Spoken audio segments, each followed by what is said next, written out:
So I realized something a little after I started this series. Why limit myself to the top 10 hardest games of all time lists when I could be even more productive by using YouTube as an excuse to get through my backlog? It just makes sense. And I have a lot of games I've always wanted to play that I never got around to because I procrastinate everything. And since the highly anticipated sequel Silksong might maybe possibly potentially be released soon, highly likely, what a better time for me to finally play Hollow Knight, specifically the Voidheart Edition, which includes all the DLC, and I'm going to play it all, as my goal for this one is simple: get the Platinum Trophy, which means doing everything in the game, obtaining 112% completion. Yes, it's one of those we're too cool for 100% games. And getting 112% is simple. All I have to do is beat the game, beat all the DLC, collect all charms, collect all health upgrades, collect all the soul upgrades, collect all the grubs, beat every boss, get all the maps, unlock all fast travel stations, get 2,400 soul essence, record all 150-ish enemies in my journal, and beat all the combat trials in the Coliseum. And then beat the game a second time, getting the alternate endings. It's that easy. Now I know nothing about this game, just that it's one of the most well-received games in the past decade, especially for an indie-developed game. It's got a hardcore fanbase that will probably scream a bunch of war bits at me in the comments that I'm not going to talk about in this video. And what I'm most interested in is it's a Metroidvania, a game that is about exploring, upgraded, and dying a lot. Derived from two series I absolutely love, Metroid and Castlevania, but I've talked enough about that already. Now let's get into my journey to complete Hollow Knight. Oh yeah, look, I was trying some new stuff with this show, so I decided to get rid of the timer. I don't see a point in it when I can just tell you how long stuff took me. You're not even watching this, are you? And for this playthrough, I got rid of the face cam, but I know now that that was a mistake, so it will be back for the next one. But for this episode, my emotions will be played by our special guest star, some white lady from some stock photos I got off Google Images.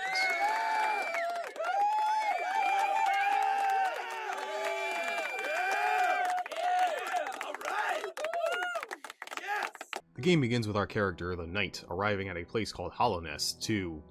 Okay, look, this is one of those games where you get most of the story through context of the world and dialogue from characters and examining things. That's cool. Not the way I like my game stories. I'm dumb, and I like cutscenes and voice acting and stuff. Don't get me wrong, I love the vibe of this game and understand most of what's going on, but do not expect me to give any context to what's happening. You can go watch a 2-hour lore video on that if you want. Right now, all we know is we are here to beat the titular Hollow Knight, who is sealed in this location called Hallownest. After flawlessly clearing the tutorial area, I arrived at a town called Dirtmouth that's pretty barren right now. As this elder tells me, everyone has just disappeared recently. I also found a bench, which acts like the save points of the game and also fully heal you. With no one else to talk to, I head deep into the depths of Hallownest, where pretty much the entire game takes place. I began exploring the first area, the Forgotten Crossroad, and ran into a guy named Quirrell, who says, "Man, this black egg thing sure is freaky." Using my gamer senses, I immediately gathered that the Hollow Knight was in there, and we had to beat 3 bosses before fighting it. Continuing exploring, I found this big chonker who did 2 damage to me and killed me. My first and only death. It will surely never happen again. When you die, you respawn at the last bench you rested at, so hope it's not too far away from where you died. If you've never played a Metroidvania before, most of it happens like this. You'll wander around until you find progress with whatever abilities you have at the time, so...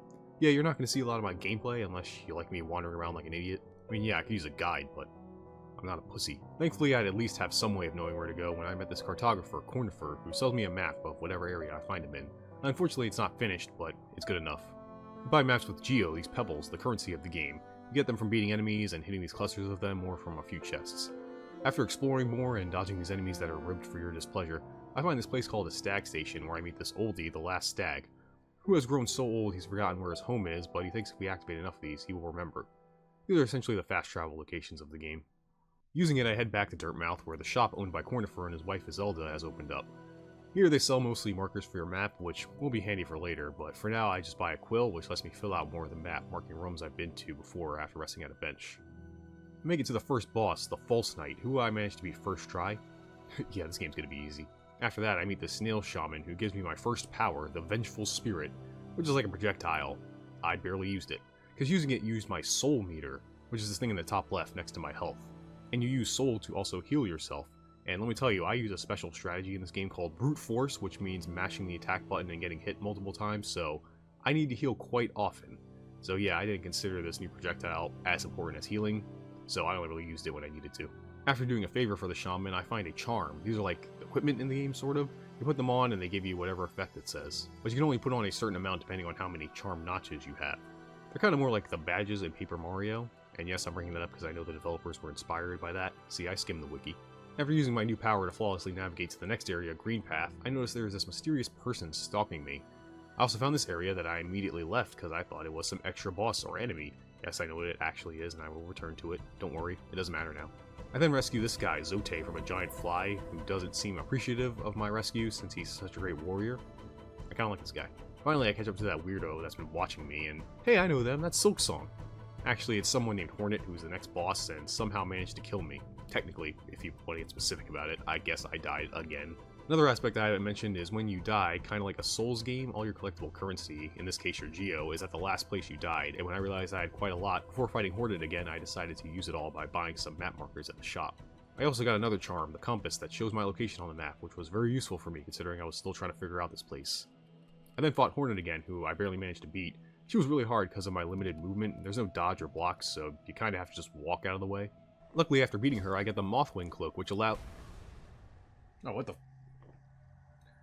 Would it seek to break the seals? They cannot be undone. They must be undone. Let us sleep, little shadow. Return to your darkness. Allow us our peace. Oh, shit. It's the masks. So those are the things we gotta kill. Oh. Which allows me to dash, so finally I can move a bit faster. You can also air dash, a must in any 2D platformer. I'm being very serious. Unfortunately, I didn't know where to go after this, so after some wandering around back at the Forgotten Crossroads, I found this shop run by a beautiful woman named Salubra. It's a charm shop where I can buy some charms and even charm notches, so I can equip more once I collect more. I didn't buy anything now, I wanted to save my money, but it's a good place to remember. Then in a nearby hut, I found this guy named Sly who was tripping his balls off, but talking to him brought him down, so he said to meet him in Dirtmouth later. But that can wait, for now I want revenge, as now that I had this dash, I went back to that big guy that killed me at the beginning to show him who's boss. After serving it cold, I found he was guarding this little guy in a jar. These are grubs. These are kind of the main collectible of the game. They're hidden everywhere, and getting a certain number of them will give me specific rewards. By mostly luck, I found the next area, the fungal wastes, after about 20 minutes of wandering around. Shortly after entering, I found Mr. Leg Eater, who promised to show me something good if I paid him. It better not be his penis. That something good was paying him more money for fragile charms, charms that have great effects but break after you die. I figured, why not, and bought the one that gives me more money so I can save up some. Exploring some more, I found these mushroom— Fuck! I died, which means that charm I bought broke. Well, maybe he takes returns. As I was saying, these mushroom enemies kinda reminded me of this game called Maple Story. If you've ever played that, it's an MMO I used to play all the time as a kid. But no time for nostalgia, because I wanted a refund for the cheap-ass charm I bought. But unfortunately, Leg Eater won't let me return it. He can only repair the charm for a price. I kicked him in the shins, called him a ripoff artist, and decided my only charm shop is Salubra. I'm sorry I betrayed you. I then met some guy named Cloth who comes out of the ground, okay, and tells me of some strange tribe deeper in the fungus. But all I saw was that weird hornet girl again. Why'd she keep following me? Maybe she is a stalker. I think I did find those creatures Cloth warned me about, these mantis-like beings. And they unfortunately kicked my ass, and since I hadn't found a bench in a while, I was sent all the way back to the ripoff artist. Awesome. At least now I knew where I was, the Mantis Village. After heading back and raiding their village, I found the Mantis Claw, giving me the ability to wall jump. Which is great, it really feels like Jerusalem's starting to open up now that I have this. Using it, I was able to get past this pretty fun platforming challenge to get to the next area called the City of Tears, which is an awesome name for this kind of place. Immediately I found the best house for me, a nailsmith who upgraded my weapon, which is a nail, by the way. I honestly didn't even know that until now, I just assumed it was a sword. But it's upgraded again, I need to bring him an item called a Pale Ore. Unfortunately, that stalker finds me again right in front of a statue of the Hollow Knight. Hornet tells me to go to Ash and find a grave to get a mark. I had absolutely no idea what that meant, but I'm sure if I killed some more stuff, it would all make sense eventually. Well, more sense than Zote, who I ran into again. He just complains about the rain. Okay, bud, see ya. By now, I had some more money, so I went back to Dirtmouth and found that guy Sly opened up a shop, who had a lot of great stuff, not just charms, but health and soul upgrades, as well as a really expensive lantern. Great, another ripoff artist. I just bought an egg and left. I don't even remember when, but I guess I also picked up this key that unlocked another area, the Royal Water— oh great, it's a sewer level. Is this a law or something that every video game has to have a sewer level? Down here I did find my first mass shard. You find 4 of them and you get a health upgrade. I will say this place had the freakiest creatures so far. Too much teeth, just like your mom. Since I was close to it, I went back to the Mantis Village where I found this giant hole. At the bottom were these 3 big mantises who I needed to challenge. I opted out of that since it's a boss I can challenge instead of one that activates automatically, and I assumed that it was a more difficult one since, you know, it lets me do that, so I wanted to wait until I had more upgrades first. And also I had a goal. After seeing how dark the sewer was and finding a dark area way at the beginning of the game, I knew I needed that lantern, which costs 1,800 monies, which I do not have, so I had to do some farming. And normally I'd turn on maybe some anime or music and do that pretty easily, but I was streaming this and I didn't want the next few hours to be just me fighting the same enemies over and over, so fuck it, I decided to explore the sewer without the lantern. I don't need to see. and it kind of worked out for me. I found this boss, a dung beetle. It was really easy. That's when I unlocked the back way into the City of Tears, which let me explore deeper. I found this room, which was a gauntlet of enemies that took me quite a while. It wasn't really hard looking back at it, but it was day 2, and I was not that good at the controls yet, so it took me longer than I would have liked. At the end was a piece of soul to upgrade my soul meter. You get 3 of these, not 4, so while it wasn't useful to me now, I would have had to do this eventually, I guess. However, one good thing that came of it is I died so much that on my way getting back to that room, I had to fight enemies again and again, and got a lot of extra money, so by circumstance, I got enough to buy the lantern.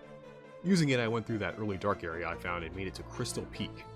But then I fell down a hole and made it to some graveyard where I found some lore. What the? I was supposed to come here? Protect the vessel, the dreamers lay sleeping. One the teacher in her archive surrounded by fog and mist. Lurian the watcher in his sphere looking over the city. Hera the beast in her den amidst the deep darkness beyond the kingdom. Through their devotion, hollowness lasts eternal. So those are the 3 bosses we gotta beat. Dreamer locations added to... Oh, okay. Go no further, little shadow. What compels its climb out of the darkness? What compels its return to the sacred kingdom? A call from beyond the seals by the vessel or by the captive light. Will the seals break? They cannot be undone. When the vessel weakens, that plague springs anew. They must be undone. Yet still our seals remain. Our duty holds. It must be cast away. Our duty holds. It shall be done. Oh shit, they're gonna fuck me up. Basically now my map are the Dreamers, 3 bosses I have to kill to unlock the seal over the Hollow Knight. So now I actually have a goal, get to all 3 of them, then beat the Hollow Knight. I also got this thing called the Dream Nail. It is a mechanic in the game. Since I didn't get to explore it a bunch, I decided to just go back to Crystal Peak, which I have to mention is my favorite area in the game. I think a lot of the platforming challenges were fun, just the right amount of difficult, and the enemies were fun and creative. Not to mention the look of the mine with these bright pinkish crystals made the area stand out from the normal, muted colored areas I've seen so far. I eventually wandered into another boss, the Crystal Guardian. It took me 2 tries this time, but still wasn't too bad.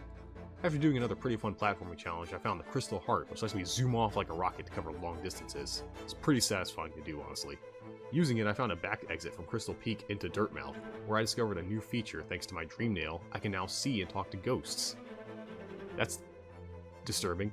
Going back to explore that graveyard I fell into, I even found one I can fight, a Warrior Dream, a sort of extra boss. You don't need to fight them to beat the main game, but they give you a lot of dream essence if you do, which is another thing I have to collect. And since I'm doing everything in the game, I had to fight them all anyway, and this one was pretty easy.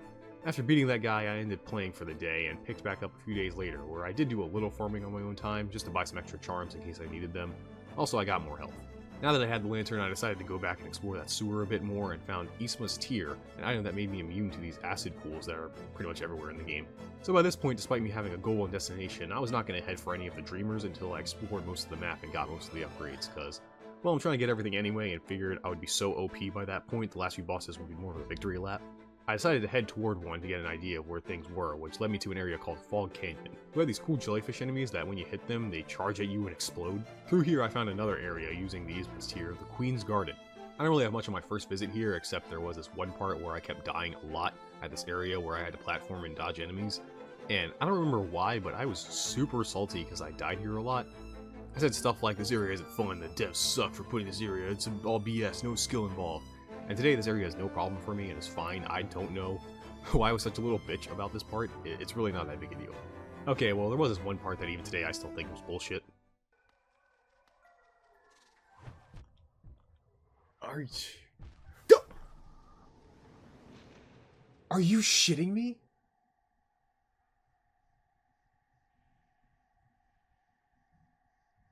This was then followed by another room that was a gauntlet of enemies that again kicked my ass several ways. Why do I have more trouble with these than the boss battles? Speaking of, after mostly exploring Queen's Garden, I decided to go back to the big mantis at the Mantis Village and fought the Mantis Lords. This boss was pretty cool, where the first phase you fight one of them, and then the second phase has you fight the other 2 at the same time, testing your reactions and pattern recognition after facing the first one. One of the more fun bosses in the game in my opinion.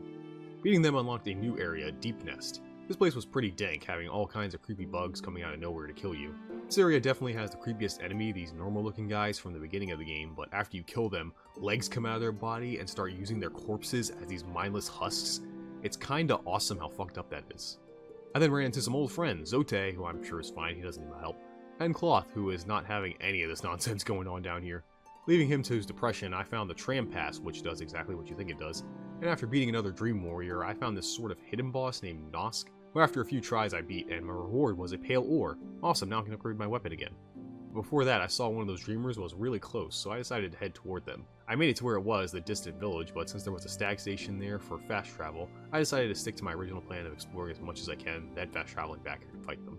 With that in mind, I immediately went to the nailsmith to upgrade my nail once again, but now I needed 2 pale ores to upgrade it further. I once again made it back to Deep Nest because at the end of it, I found a tram, which was perfect for my pass I just got. This took me to the ancient basin where I met Cloth again, who was all upsetty spaghetti because the monsters around here beat him up, but after watching me kick their asses, he has newfound vigor. Good for you, bud. Deeper in the basin, I found the broken vessel, which was an okay boss fight, not my favorite. The reward for beating him though was massive, the Monarch Wings, which was a double jump.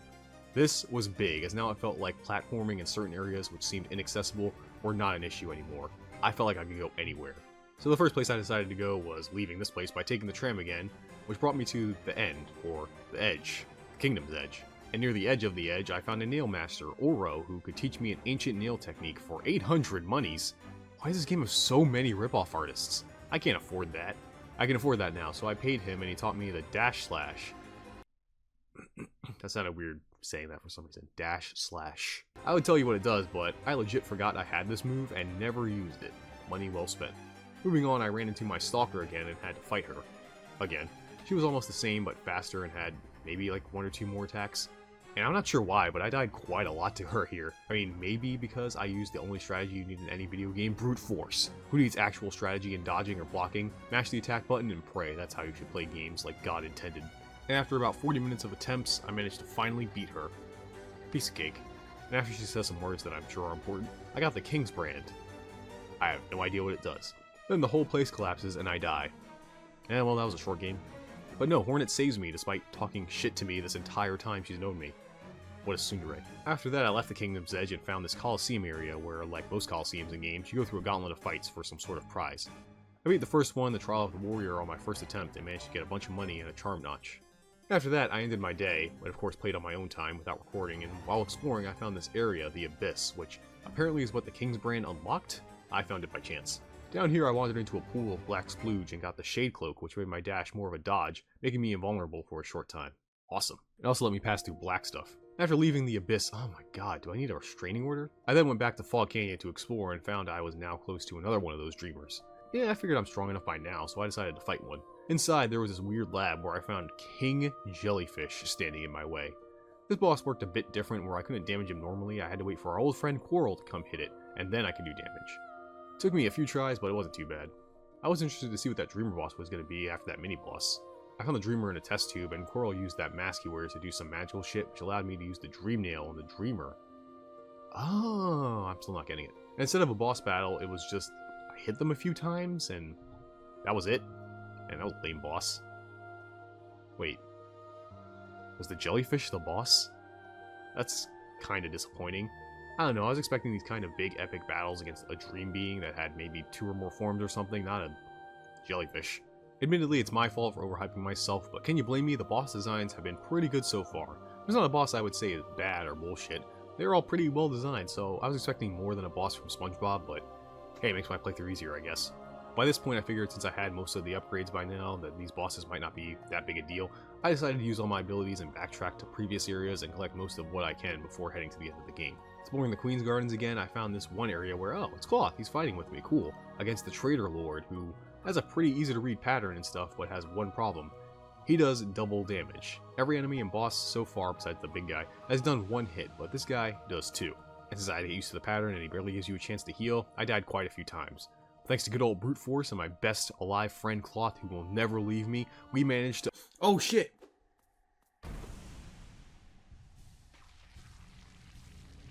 Oh, did I do it? Well, he did it. Oh. My friend. Well, I never liked him anyway. I then found this Caucasian woman who gave me half of a piece of trash I can't use. So despite me thinking I explored most of the game, I found a new area, the Howling Cliffs. Here I got the trophy for getting all the maps in the game, which made me happy because now surely this was the last location in the game. I then found another nail master, Mato, but this guy didn't charge me, he just taught me the move. So that last one was a ripoff artist. Oh yeah, I got another move I never used. That's when I met Gorb. I am Gorb. Bow to Gorb, the great mind. I am Gorb. Ascend, ascend, ascend, ascend with Gorb. I love Gorb. Alright, so now that I have definitely for sure explored everywhere according to that trophy, I now decided to just go around to old locations and... What the hell? I'm sure this is fine. Finally, I came back to that beast I met at the beginning, who was actually a character, the Hunter, who gives me the journal, which is like a bestiary of all the enemies, including bosses. Yes, I have to not only fill this out with every enemy, but I have to get their notes, which I get by killing a certain number of them. Fun. I also found the last Neil Master, who is a painter. Neat. So after a bunch of exploring and getting some stuff for completion I'm going to skip over, I decided to go to the next dreamer, who was guarded by the Watcher Knight, who were actually a bunch of different big enemies you had to fight one after the other. It took me a while, but I managed to beat them and kill the next dreamer. At least I think I'm killing them. Again. Backtracking once more, I found this area called the Soul Sanctum, a weird lab area that had all these ghosts and teleporting enemies. It's pretty cool. Here I got an upgrade for that first power I got that I forgot the name of, and after beating the boss called the Soul Warden, who was kinda easy, because I'm a bit overpowered by this point, I got the Desolate Dive ability. Then I discovered something pretty cool. Some bosses have harder versions of them after you beat them, which you can get by using the Dream Nail. So for the next like 30 minutes, I fought the Dream Tyrant, who's faster, and that's mostly all I noticed, but it was fun, especially since you can restart right away after dying, and it really tested your reactions and pattern recognition with how fast he activated these things.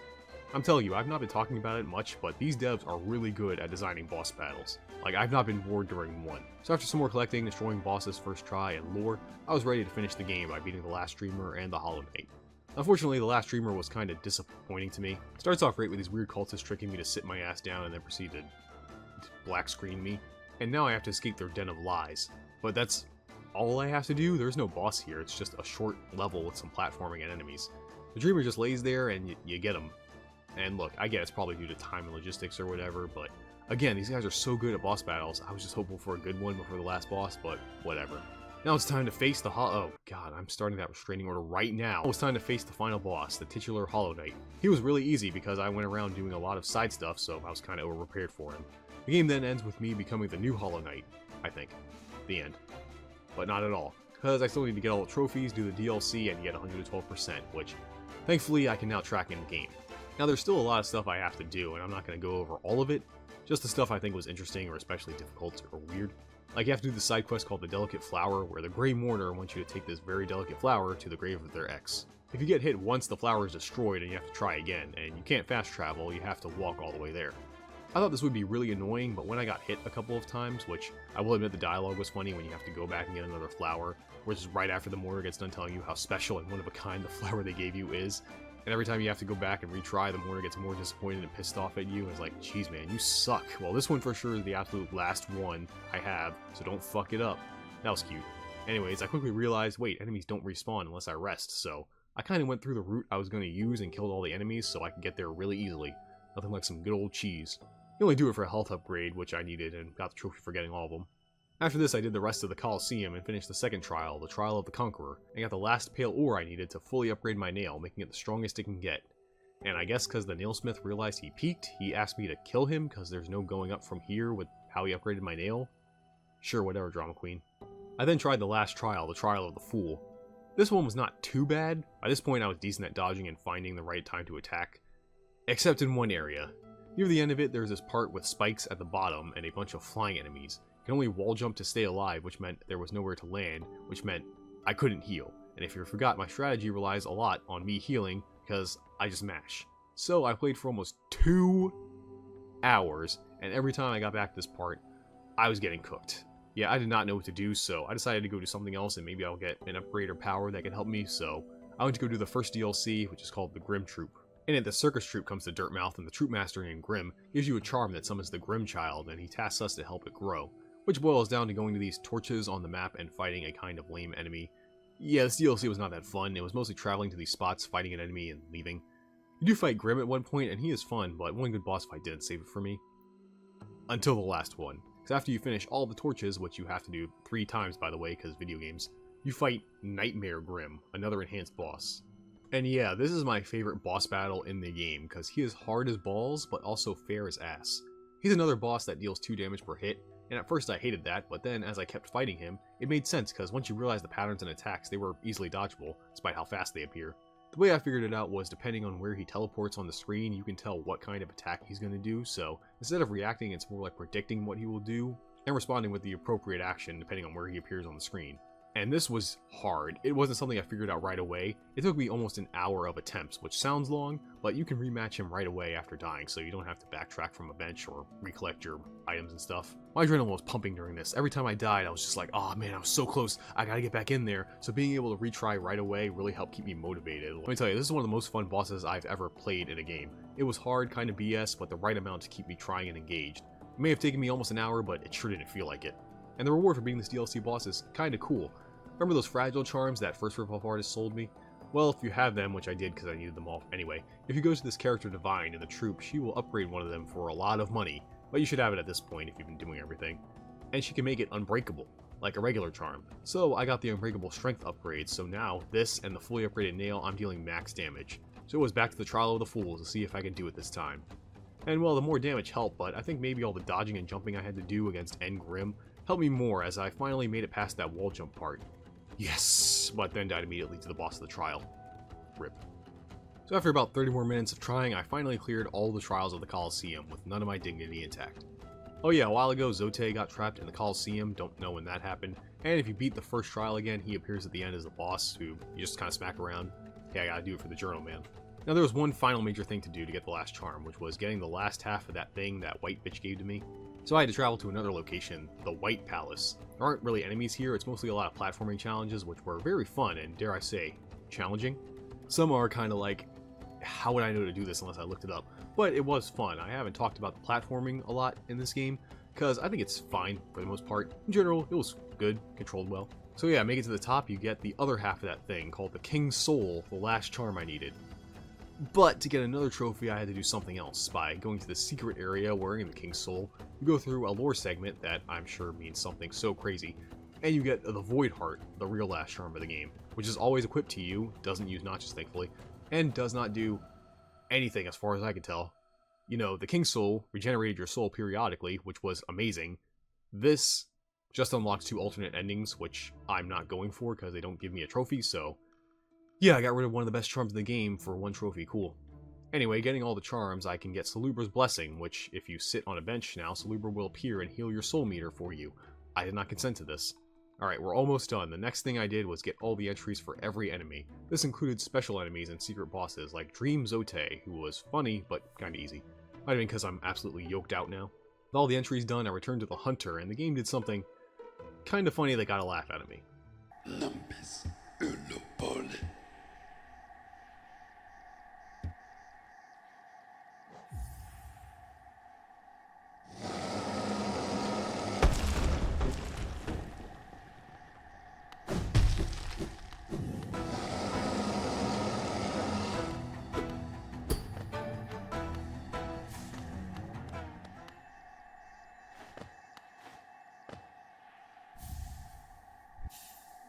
Yeah, I faked you out thinking it was going to be another boss fight. Very cute. But now I only had one actual last thing left to do, and that was finish the last DLC, the Godmaster DLC. And I was not excited, because guess what? It was a boss rush mode. Hey, it even has special extra boons that you can put on to make it harder for yourself. Go to hell. So to finish this game and get the last few trophies, there are 4 Pantheons I have to clear, each with different bosses from the game, ending in one final one where I'm going to have to fight every boss in the game back to back. Fun. So there's a total of 5 Pantheons I have to clear. The first one, the Pantheon of the Master, was really easy. It was all the early bosses, and since I was so strong now, they went down in no time. The last boss, or bosses, were cool. It was a rip-off Nail Master and the other one, who I had to fight together. Cool addition, wasn't really hard though, I did it first try. The next one, the Pantheon of the Artist, was all the more mid-bosses, who again were easy. Honestly, after fighting all those superpowered extra bosses, these vanilla ones moved so slow to me in comparison, it was not even a challenge. The last boss though was the Art Master, who did kill me once, and yeah, like I expected, you die anywhere in these challenges, you have to start the whole gauntlet over again. Joy. Luckily I managed to win on my second attempt, second one down. The next one, the Pantheon of the Sage, was harder since it includes the late game bosses, and DLC ones like Grim. But the hardest one here was the last one, the real Nail Master, Sly. Yeah, the shopkeeper, he is actually the greatest Nail Master of our generation. I did find this out a lot earlier, this is not a surprise, but it's cool you can fight him. He's one of those bosses that seems intimidating, but once you know the pattern, you can take him out no problem. The fourth one, the Pantheon of the Night, pretty much had all the enhanced bosses and some extra ones, I just don't think they knew where to throw them. No Nightmare Grim, thank god. But there was a major problem I ran into. The last boss of this one, the Pure Vessel, an enhanced version of the actual last boss, the Hollow Knight. This guy kicked my ass so many times. I'm talking endless. At first, yeah, I died to the other bosses sometimes, but since I started from the beginning, I eventually got each one of them down to a science and could beat most of them with little to no damage taken. The problem was pure Vussy here, for two reasons. One, he deals double damage and his moves are very fast. You have to fight this guy multiple times to even understand what is happening. And that's major problem number two. You have to fight this guy over and over to even understand what's going on, but to get to him, you have to get through 9 other bosses before that, which if you're good can take you maybe 10 minutes, so by the point you reach him again, you get maybe a couple hits before you die and have to start all over. This sucked. Again, I'm fine with hard bosses, but the fact I had to go through 10 minutes of other bosses was rough, especially since I had fought them so many times to a certain point. I just started autopiloting against them, so it was more like 10 minutes of auto-scrollers until I make it to the real challenge. But he hit so hard and fast that I didn't have time to absorb the information and figure out what to do before I got sent all the way back. Remember, Nightmare Grim, the hardest before this guy, took me an hour, and that was with me being able to instantly fight him again. And I died so much before I even made it halfway through. So yeah, I could figure out this guy if I had the time. It was just, rematching him was such a tedious process that after hours of trying on certain days, it was just like, man, I didn't even have a chance. I was just so fatigued. It was demotivating. I just wish there was some way to practice against this thing or something, like they were out in the main game somewhere. Then yeah, fine. But the fact to even see his moves, I have to fight a gauntlet of jobbers over and over again. I couldn't do it. In fact, I didn't do it. Yes, this is where my Hollow Knight journey ended. I was so close, yet it stopped here, and before you think I gave up, no I did not. Every day I had the free time to play this game, I attempted to do this Pantheon for as much as I could, sometimes an hour or more. But the thing is, it was close to the end of the month when I started this.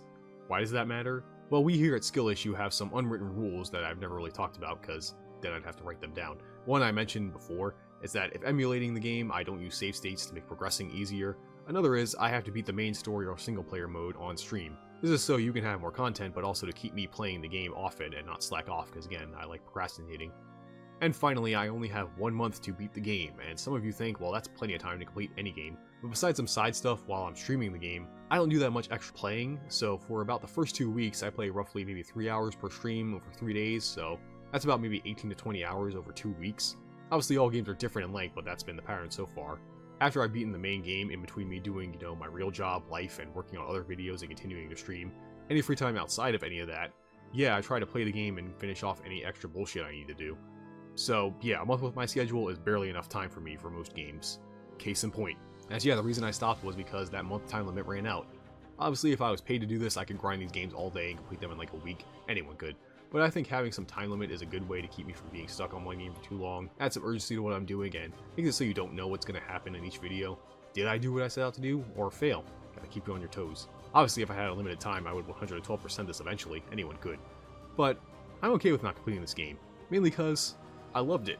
It was amazing. I see what all you Hollow Knight fans have been saying for years. The gameplay is peak, the music is atmospheric and fits every location perfectly, the art direction is amazing, and sure, I'm not super into the lore bits, but I can tell a great deal of care and time was put into every aspect of this world, especially the characters and dialogue. The only nitpick I have is I wish fast travel stations were closer, like maybe let you fast travel the benches instead of the stag stations. Sure, maybe not during the main game, but after you beat it, it's just, when you're going around trying to collect everything, it would have just made it less tedious. So yeah, kind of an anticlimactic ending, I know. While I may have failed, hey, I got to play a great game, and hopefully you were entertained by my journey to try to complete it. And if you want to watch me attempt to complete the next game, then head on over to my Twitch channel and follow to see when I play live. Or if you don't want to do that, head over to my Stream Archive channel, watch the full playthrough of Hollow Knight there, and more. Until then, like, comment, and subscribe, and see you next time.